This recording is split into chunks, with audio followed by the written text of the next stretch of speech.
দেখাবো একটা খাসির মাংসের রেসিপি। প্রথমে যেটা করবো, খাসির মাংসগুলো আমি কেটে নিব। খাসির মাংস কাটার জন্য বসে পড়লাম। আমি ক্যামেরার মাঝে মাংসগুলো কেটে নিয়েছি, এখন মাংসগুলো আমি ধুয়ে ফেলবো। তো এই যে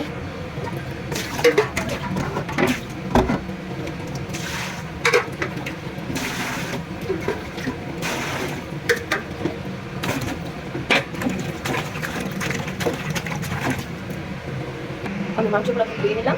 কড়াইতে তেল বসেছি, চুলা জালটা ভালো হবে। চুলা তেল দিয়ে দিলাম। আগে তেলের ভিডিওটা দেখালাম না তাদেরকে। এই গরম তেলের ভিতরে আমি চর্বি লাগিয়ে দিব। চর্বিগুলো গলার পরে তারপরে পেঁয়াজগুলো দেবো।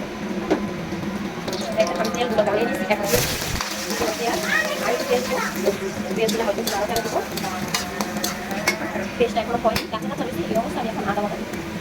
আদা রসুন একটু মতো বাটা করা আছে, আপনারা আপনাদের পরিমাণ মতো দিবেন। আমি আমার পরিমাণ মতো দিয়ে দিচ্ছি। এই যে মরিচের গুঁড়া, এখন দিয়ে দিব হলুদের গুঁড়া। এই যে হলুদের গুঁড়া হলুদের হাতে ভাঙানো, তাহলে লাগবে না, এমনিতে অনেক খারাপ চলে আসছে। এখন দিব ধনিয়া গুঁড়া, পরিমাণ মতো দিয়ে দিলাম। এখন দিয়ে দিলাম লবণ। সবার শেষে যেটা দেবো সেটা হলো মশলার গুঁড়া। এই যে মশলার গুঁড়াটা দিয়ে দিলাম। আমি হাতে ভাঙিয়ে নিয়েছি, অনেকে আস্তা দেয়, আমি আস্তা দিই না। এখন নাড়া দিয়ে দিচ্ছি। আমি মশলার সাথে কোনো পানি করে দিই, আর পানি দিয়ে কষালে আসলে মশলা টেস্ট হয়ে যায়। এখন এই পর্যায়ে খাসি মাংসগুলো দিয়ে দেবো। এখন নাড়াচাড়া দিয়ে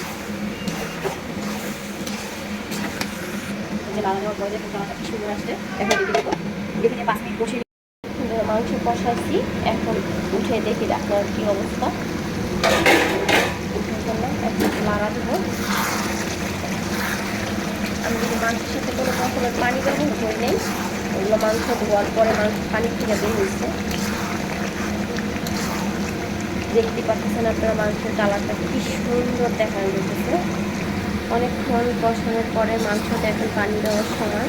এখন এই যে 1 কাপ পরিমাণ পানি দেব।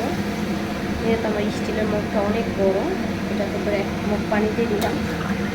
একটু নাড়াচাড়া দিয়ে এখন আমি তরকারিটাকে ঢেকে দিব। হয়ে গেছে, এই যে ঢেকে দিয়েছি। এখন ঢাকনা উঠে দেখবো তরকারি কি অবস্থা। এই যে দেখুন পানি অনেকটাই কমে গেছে। এখন একটু লাগা দিব।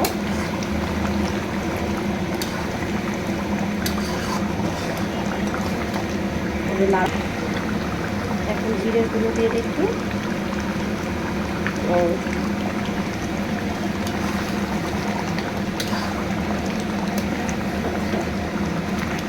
এখন একটু ঢেকে দিব। এখন ঢাকনাটা উঠে দেখবো যে ভিতরে পর্যন্ত হয়েছে। দেখুন কি সুন্দর দেখা যাচ্ছে, আর অনেকগুলো তেলও উঠেছে এটার থেকে। এখন একটু লাড়া দিয়ে দেখাই আপনাদেরকে। দেখেছেন কত সুন্দর, সুন্দর দেখা যাচ্ছে। তো যাদের আমার ভিডিওটা ভালো লাগবে অবশ্যই লাইক কমেন্ট শেয়ার করবেন। কেউ যদি ফেসবুকে থেকে দেখেন অবশ্যই ফেসবুক পেজটা ফলো করবেন, আর কেউ যদি ইউটিউব থেকে দেখেন অবশ্যই ইউটিউব চ্যানেলটা সাবস্ক্রাইব করে দেবেন। Bye bye.